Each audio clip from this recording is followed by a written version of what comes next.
On this episode of ResiWeek, CEDIA's Propel program, ADT and Google, and Josh.ai's new lighting control spec. All this and more on this episode of ResiWeek. The network for the AV industry. What are you listening to? This is AV. This is AVNation. This is AVNation. This is ResiWeek, episode 249. Propel yourself. Support for AVNation is brought to you by Vanco International. Learn the technology behind the award-winning EVOIP, AV over IP system. Become EVOIP certified today. And by Blackwire Designs, the go-to distributor for the CI industry with an extensive product lineup backed by unmatched sales and system support.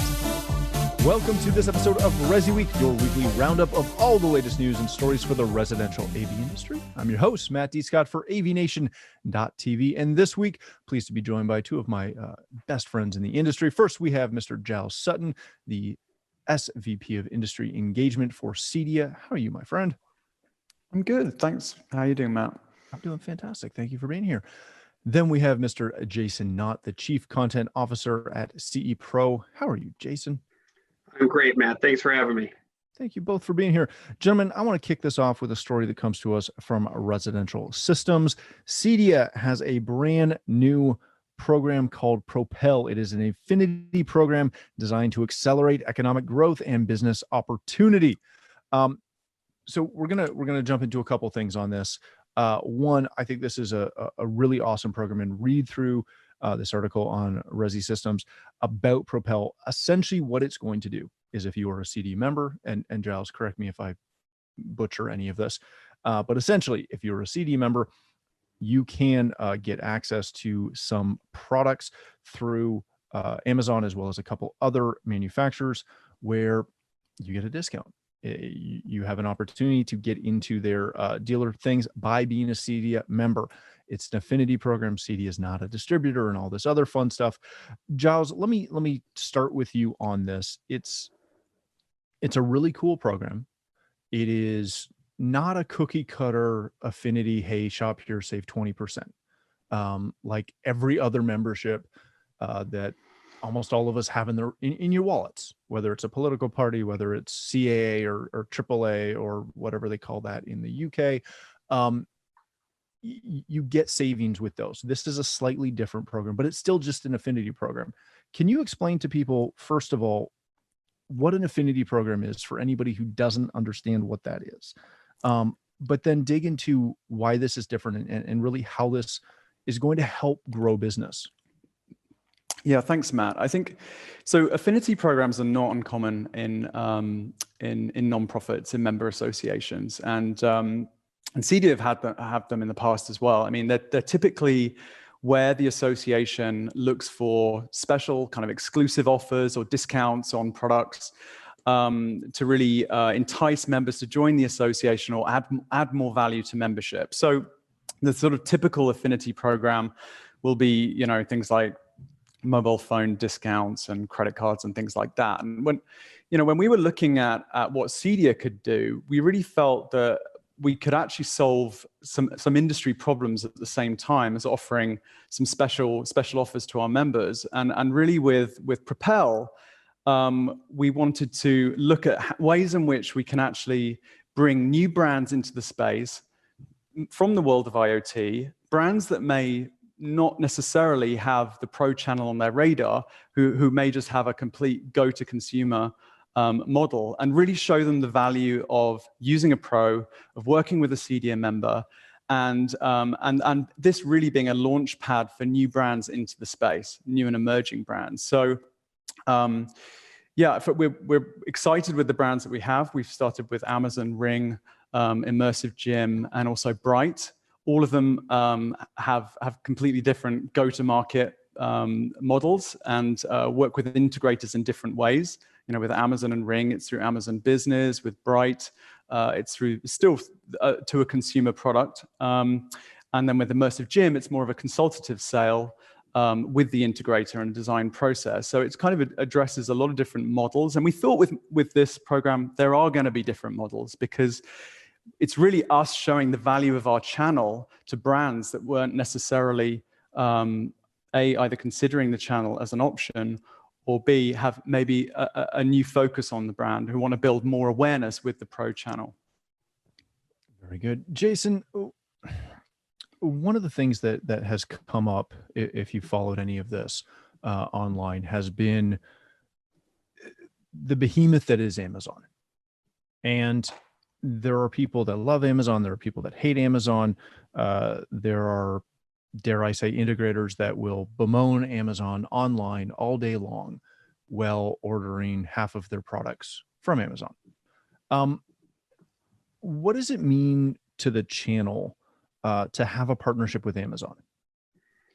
Yeah, I think the big picture that I look at from this is, from the positive side, Amazon's back and they're looking at this channel again. We all remember a few years ago when they had a big booth at CEDIA Expo, and then they felt, for one reason or another, that either CEDIA membership or CEDIA, the association, didn't support their efforts in the industry. They didn't come back to the show. It's funny, as I was thinking about being on the call today, knowing we were going to talk about this, that I kind of really wish that Julie Jacobson was here, because for years, Julie wrote about the IoT space, the Amazons, the Googles, the Sonoses of the world, and took a lot of flack. I mean, her back was pelted by integrators in the industry. Why are you writing about these products? Why are you talking about these products that are the enemy, quote unquote? And her tactic, and again, it was CE Pros, and we 100% backed exactly what she was doing, was, you guys need to know about these things. And whether you're going to, switch somebody to something else maybe, or you are going to be a reseller for that product, or you're going to install that product, you still need to know what's going on about it. And so this is kind of a full circle situation that Amazon is actually, not saying, we want to get to your customers, Mr. Integrator. They're saying, we want to get to your customers through you again. So I think that's the bigger picture here. And, whether this is a sleeping with the enemy, and where distributors are upset, or buying groups are upset, or whomever are upset, I'm going to look at that bigger picture from a positive standpoint, that Amazon's back and addressing the channel. So I'm kind of glad that you brought up the potential of people to be unhappy about this, because I saw this come down, and I took the approach that you took, Jason. I was excited to see it. I was excited to see that Amazon is wanting to work with us. It reminds me of, the reason that so many integrators sell Sonos. Whether they love or hate Sonos, they sell Sonos because Sonos has a brand that they can slap on their truck. And when they walk in and talk to a client about, do you want multi-room audio? They go, you mean like that Sonos stuff? And they go, yes. And then they sell something and they make money. It again, love them or hate them, it can get you in the door and help you sell something.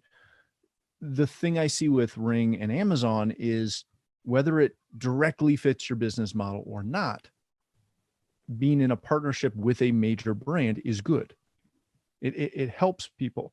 It helps your business. It leads you with some credibility. Can one of you, and I'm assuming this will be Giles, but can either one of you talk to kind of the frustrations that people see? Is the frustration stemming out of integrators being locked in this mindset of how we do business and how we go to market that has been somewhat unchanged since, the industry, quote unquote, started 30, 40 years ago? Is that all this is that we're not used to newfangled things, or we're concerned that all of a sudden this is going to, we're going to lose our shirt by partnering with Amazon or any other brand out there? I'll let you take that, Giles, and then I can chime in. No, I was going to say, I think there's probably a whole mix of feelings about it, if I'm honest. I think there's probably some feelings from how, some past programs that CEDIA's had with Amazon, some conflicts with like their home services program that they had, which has now been phased out, thankfully. So there isn't really any competition that I can see with an integrator's activity.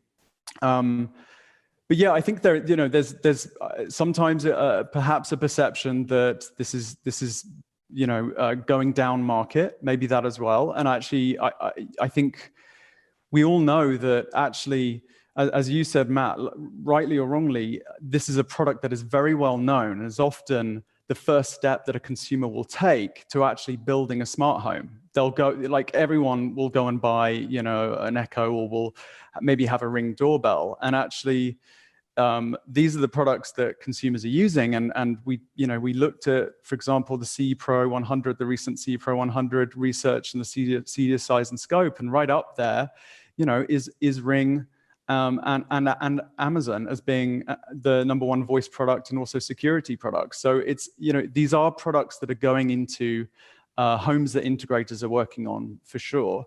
I just think there is some perhaps resistance to this very large company, but we've had great success. For example, with Google, we're talking to Google a lot as well. On the same time, that Google have been until COVID hit, Google were going to deliver the keynote at every single one of our Tech Summit events, and we're actually I talk to Google every other week now, and actually it's a growing trend I see of big tech really starting to embrace the pro channel, and they've got different strategies as to how they're going to do that.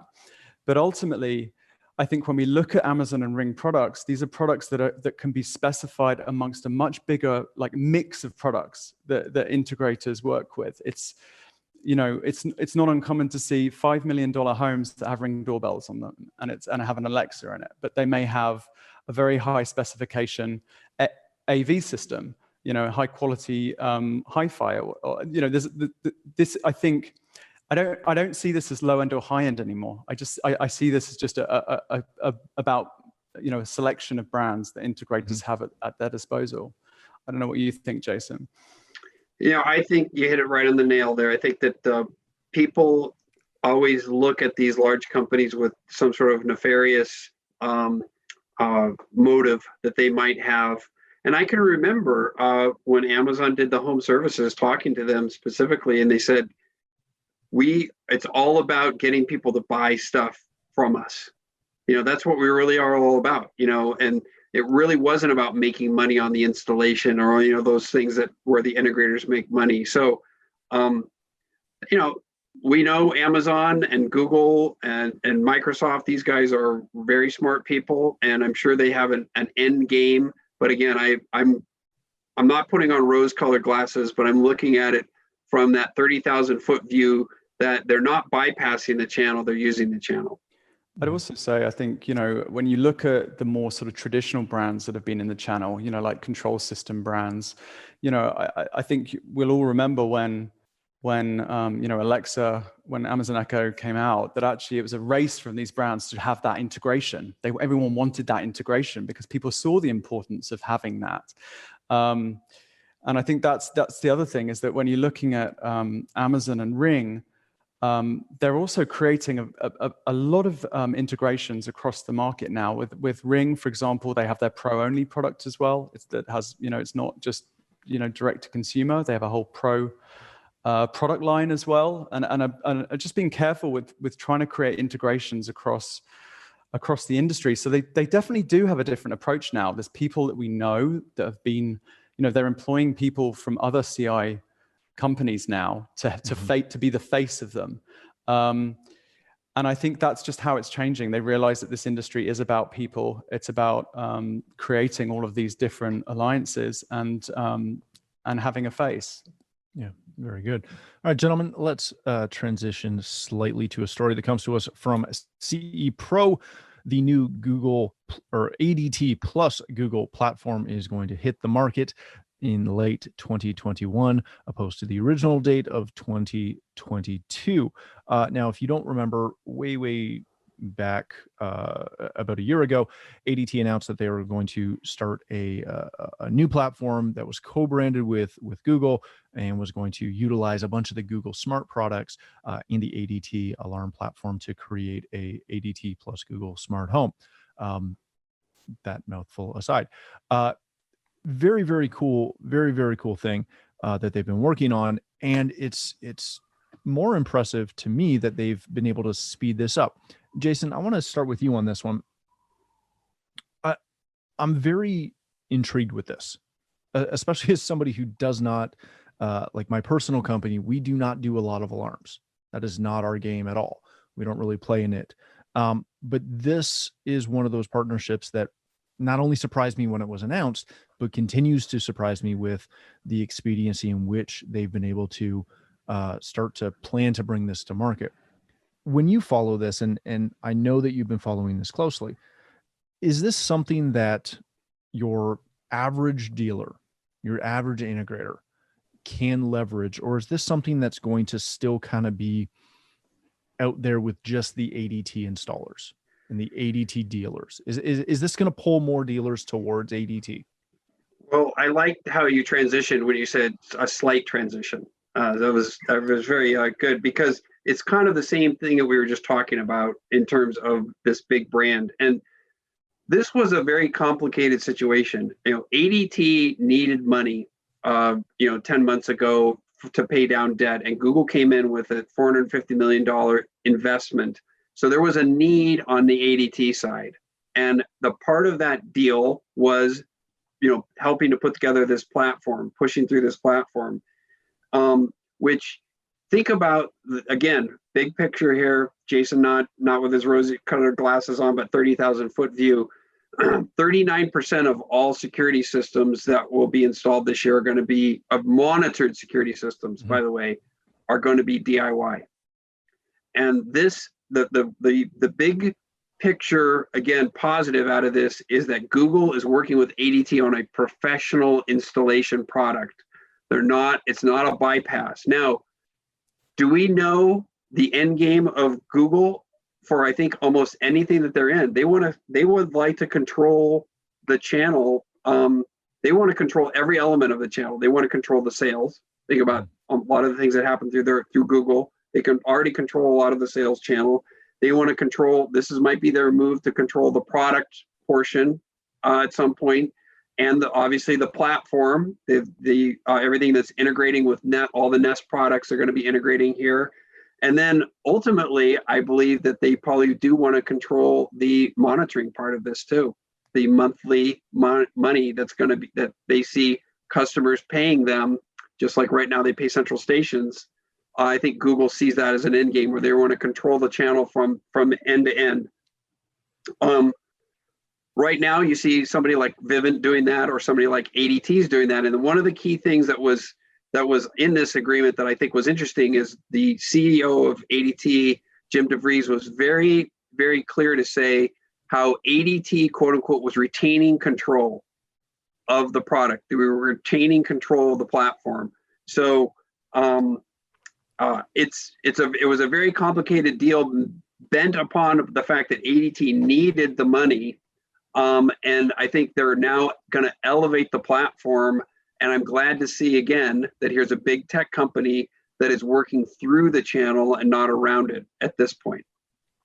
Yeah, it's very intriguing to watch. As a minor side note, it also surprises me that ADT in Canada was sold to one of our telco companies, essentially a company called TELUS, which is very similar to Verizon, that type of thing. But I digress. Giles, what is this move? Obviously, when they purchased it, we were talking about this as well. But now that they've announced that they're moving this up almost an entire year for launch, what does this do to the alarm industry as a whole, to kind of continue with this 30,000 foot view? It kind of reminds me of your point from the previous story about seeing a Ring doorbell on a multi-million-dollar home, because it just works. It's easy. Customers love it. this hits me as one of those when I look through the flyers that I get from our one of our low voltage suppliers, and it's got all the different panels and all the different options from all the different manufacturers. They look so antiquated to what I'm expecting this partnership to bring out. Is this something that, to Jason's point, you're seeing so many DIY alarm systems being put in, and then to have a ADT / Google juggernaut, if you will, is this going to dramatically reduce the impact of all of those other alarm manufacturers? Well, yeah, I think I quite possibly. I mean, I think it was definitely quite eyebrow raising when this announcement first came out, and for it to obviously now be moved forward as well is even more significant. I think it shows the importance that these big tech brands are placing on security being the route into the home. I think you're right that that the sort of traditional perception of intruder alarms is that they are these sort of antiquated panels and things on walls. And I think with Google, with all of the other pieces that it can bring, with all of the the different products that they have, it is a way to bring smart home really into the home. So for them, it's almost fast tracking that, because obviously I think probably what they're seeing, we spoke about it earlier, is the progress that's being made with Ring in that regard. And this is actually a way for them, alongside ADT, to really completely modernize the whole security industry and bring it up to date. I think so. It is, yeah. I think it is definitely going to change that whole industry quite significantly.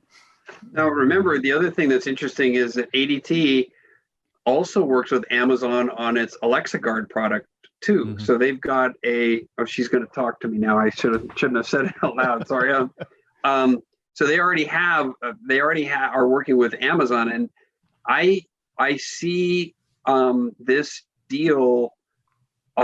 We had an analyst who we spoke to who was predicting now that he foresees Amazon moving to approach companies like somebody like a Vivint or somebody like that to try and formulate a similar path on the Amazon side.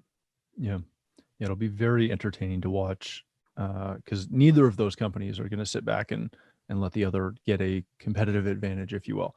All right, let's wrap this up with a quick story that comes to us from Residential Tech Today. Josh.ai has offered guidance on voice control of Lutron lighting systems.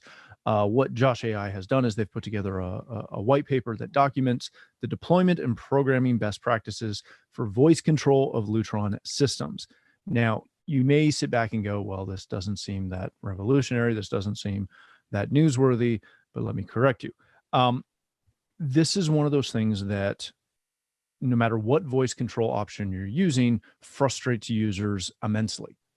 The inability of integrators to seemingly label things and program systems in a manner that makes sense for the average user.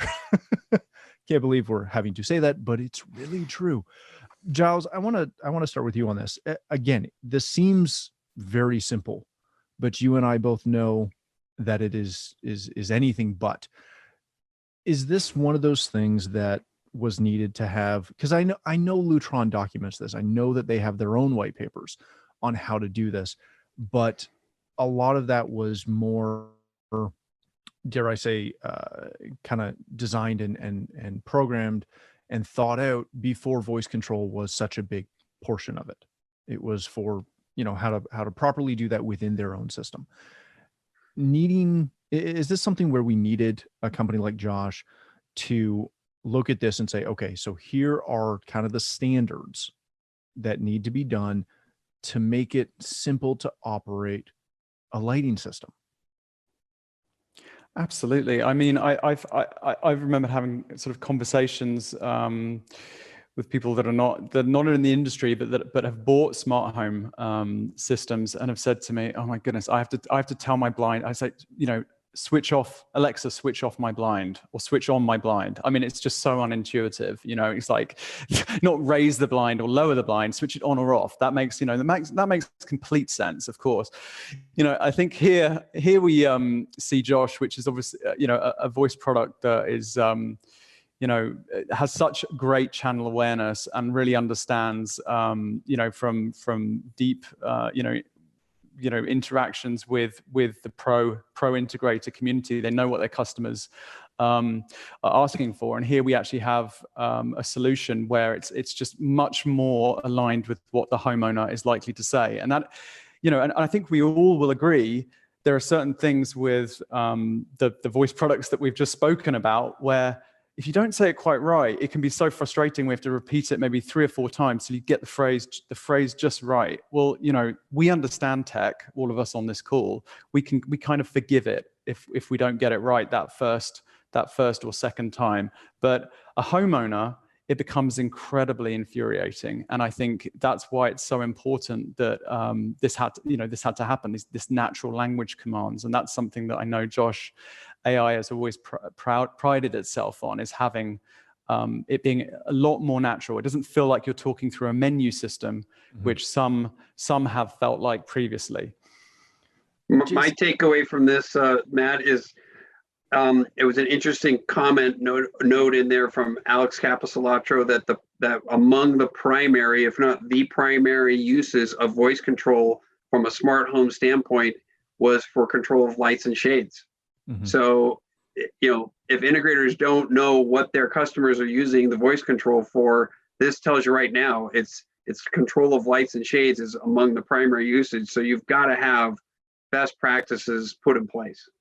What is it going to take, Jason, to get integrators to adopt those, though? Because I know that and full disclosure, I'm a Lutron dealer, but when we go and we design lighting systems, we name things based on our internal nomenclature that we always use. And then we usually have a consult with the client just to make sure that, hey, when we say pot lights, if we've got an expat from the US who's living in Canada, they're going to call them cans. And no matter how many times I tell them, no, those are pot lights, they're going to say, no, they're cans. Dang it, name them cans and I'm calling them cans. What is it going to take to get integrators to actually adopt something that is both standard but also localized? It's difficult. I know, CEDIA had put out, just thinking about cybersecurity as an example. Here's something that's never been standardized. CEDIA has put out numerous white papers about it. CTA had a cybersecurity checklist, and I can count on one hand the integrators I know who are using it, who are using that 17-point checklist on how to deploy a cybersecurity system correctly, cyber protection for their customers. So, I don't want to underestimate integrators. They're really smart guys and they work their tails off. So I'm not going to throw anybody under the bus. I know that they're doing their best out there, and the better integrators will adopt it. And whether those are one-man shops or the big boys, they will develop these best practices, and they'll be be able to differentiate themselves eventually with the customer base. Excellent. All right, gentlemen, thank you so much. We're going to leave it there. Thanks again for joining us. Giles, if people want to connect with you, learn more about CEDIA and obviously the Propel program and every other program CEDIA is doing right now, where can they connect with you? They can email me at gsutton@cedia.org or reach me on Twitter, CEDIA Giles. Excellent. Thank you, sir. Mr. Knott, thank you, sir, for taking some time to chat with us today. If people want to connect with you, learn more about CE Pro, where can they do that? They can just ask Amazon or Google, because I know that they're gonna find me out. You can follow me on Twitter at Jason W. Knott, or of course go to cepro.com. Can we please get a CEDIA skill, an Alexa or a Google skill for Jason? Like, I'll fund this if it can be. Hey, Alexa, what's Jason written today? What is he doing? What's he doing? No, they're not sure. No. Thank you again for joining us. If you'd like to connect with me, you can find me on Twitter at Matt D. Scott and pretty much every other social platform. But more importantly, please visit AVNation.tv, where you'll find this show as well as a wide variety of our other shows with all the verticals that we cover. When you visit the website, please take a moment to check out our supporters. We are extremely thankful for their support and ask that you check them out as well. Thanks again for watching. That's all the time we have for this episode of ResiWeek.